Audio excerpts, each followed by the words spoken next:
So I'm legitimately excited. You don't have to be. I don't expect you to be. But I'm excited. I got 2 of my books back from my therapist. And so that requires some backstory because you're not in the Shaggy Phil Alitea channel and you're not watching through my old homeless journals and you're not reading the Patreon. And that's fine that you're not, but I do have to tell this story because of that.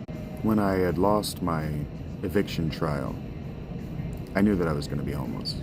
And I knew that I wasn't going to fight being homeless. I knew I wasn't going to surrender myself to a homeless shelter, and I knew that I wasn't going to be eligible to get benefits because I had already spent the last month fighting the state of Ohio to get food stamps so that I could have at least food money and my homelessness. And so on the main channel, on the Shaggy channel, people are telling me, oh, get a job, calling me a bum, saying all the most hurtful and just the most awful kinds of things, because they assume that I'm eligible for government assistance, because they're on government assistance. And they think, well, if my fat ass is on government assistance, surely his can be. No, it can't.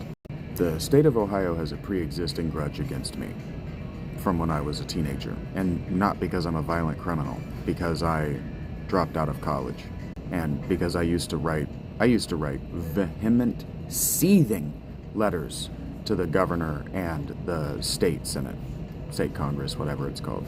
I used to put my name on very ugly letters about how shit the government of this state is. And so they've found a way to lose me.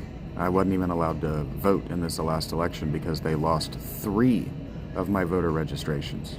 So when I knew I was going to be homeless, I knew I had basically one option. If what I wanted was shelter, and what I wanted was help, and what I wanted was for the state to take me seriously as a victim of domestic abuse, and that was to surrender myself to the hospital as HRSA, high risk of self-abuse. And my therapist told me that they were only going to take me if I was convincingly high risk of self-abuse. So what I did is I took all of my writing and all of my treasures and I buried them under a bunch of rocks in the woods, and I gave her all of my most prized books.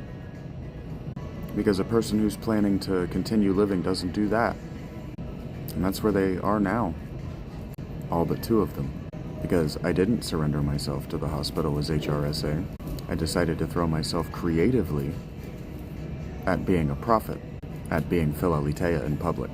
But now I have my ghost book, and I have my reincarnation magic book, and I could not be more excited about it.